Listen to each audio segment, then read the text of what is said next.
Hey guys, this is Arsenal Giants PS3 and welcome to my Aston Villa FIFA 13 predicted ratings. Now Aston Villa are a team which they've struggled last season. They finished in the bottom half of the second half of the Premier League table, and so that's not normally where Aston Villa are coming about. Now some will blame Alex McLeish, the old Birmingham manager. He didn't do a great job. He's been sacked now. They've got Paul Lambert from Norwich, who is a very good manager. Norwich did very well last season, and he's spent well. And I mean, let's get into the team now. Aston Villa hopefully should be much better next season, but because of that dodgy season, they have had some downgrades. Now, first up, we have Shay Given. Now, he stayed the same. He was a pretty damn good player for them last season. He made a couple of absolutely vital saves. And he really did kind of keep them where they were. He was absolutely instrumental at times. If they didn't have a goalkeeper like him, it could have got a lot worse. He made some absolutely fine saves, and for that reason alone, I think he deserves to be there or thereabouts. 82.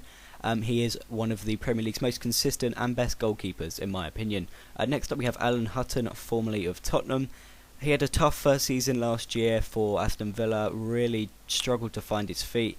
But I've kind of kept him around the 75 level. I think he's a player which deserves to have a little bit of praise, because when he was good for Tottenham and when he was good for Rangers, he was very good and he was very consistent. Now I just want to say as well, guys, I've spoken to a couple of Aston Villa fans, and they've kind of given me some of these ratings as well.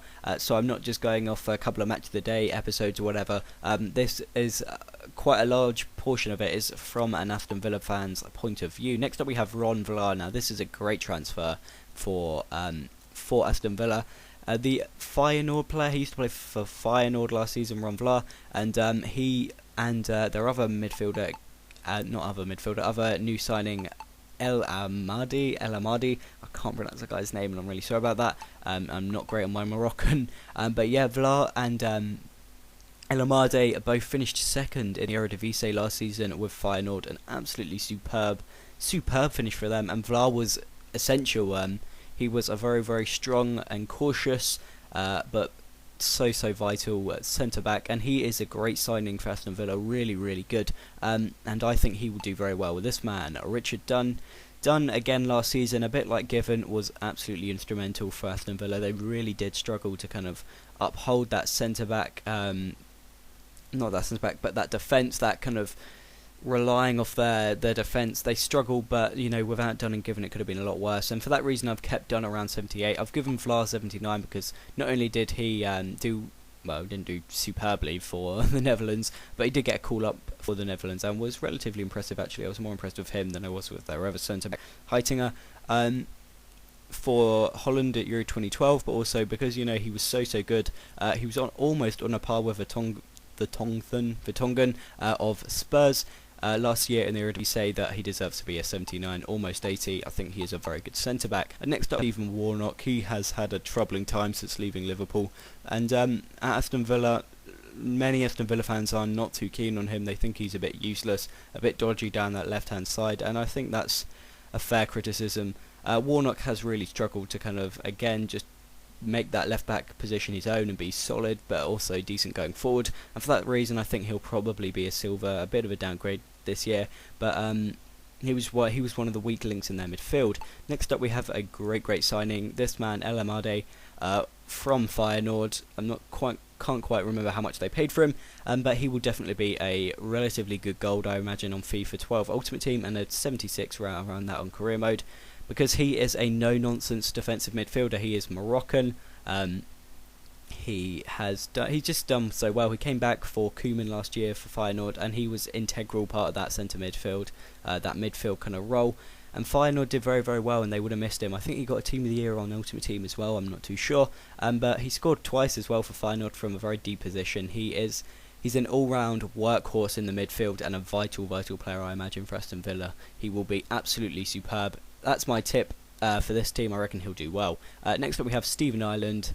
Had a tough year last year. Again, he's really struggled kind of to find his feet, but he did have a couple of great performances last year, and he did make his mark. I think he got that in form. I can't remember against what team, but he did pretty well, and I think he scored twice maybe. Stephen Ireland is just a very erratic player I find in the midfield. He wants to go forward, but his defensive work can be slacking. But again, I've kept him around 77 because I think he definitely has the ability. He is relatively young, and he could be a very good player for Aston Villa if he can just avoid any injuries and find his feet. Next up, we have Fabian Delph of Aston Villa, obviously of England, and a player who played for Leeds last year on loan. Now, Delph has been one of those players which has been talked about for quite a while now. He was linked with Man United a couple of years ago, if I remember rightly. I'm not too sure. He's a player which just needs to kind of find his feet, have that great first breakthrough season. I reckon next season could be it. He is on the edge of becoming a golden helmet team. 74. He is just one of those players which needs to have that breakthrough season, really. And he did well, apparently, for Leeds. I think I caught him a couple of times on the Football League show. And he is a player which just needs that confidence in, that confidence boost from starting in the first team, and I reckon he could have a good season, a very good season for Aston Villa, and who knows, next year he could be in the England team. Next up we have Nzogbia, a player who was superb for Wigan the year before last, but struggled again at Aston Villa, but he did have a relatively good season, did pretty well for them, I guess, up front, or on the right, sorry. And I think a one upgrade to 78 is fair enough, really. Nzogbia is a player I do quite admire, actually. I think he's a pretty decent player. And I think, 78 will be fair enough, really. He definitely is one to watch. Next up we have Agbong Lahore, a player which many people don't like, but Agbong Lahore did relatively well considering where Aston Villa finished. He did score 5 goals for them last year, which was a tough ask, I guess, because they were struggling up front, especially after they lost Bent due to injury. And I think Agbon Lahore is a decent player. He will most likely be a left winger, I guess, on this one. That will be his starting position, because he did play more as a winger last year than a striker. But I think Agbon Lahore definitely still has the ability in him to go far. If Aston Villa have a good season, he'll be part of it, I do imagine, and he is of course their captain as well, not Stephen Ireland, as this would wrongly lead you on to believe. And finally we have their striker, Darren Bent. Now Darren Bent is a player I think who is underrated like hell. Obviously he is losing it a bit purely because he's just had trouble with injuries, I guess, and does find it hard to find his form. I've kept him. Actually, no, I think he's gone down one level purely because he kind of struggled last year to really, really impose himself on the Premier League. But I think he still is one of those players who, if he gets back that form, I mean, he did score 9 goals last year, which is very, very good, and did get 2 assists. He's one of those players which, if he can just refine that form, he'll be getting ups and goodness knows what, and upgrades all year round.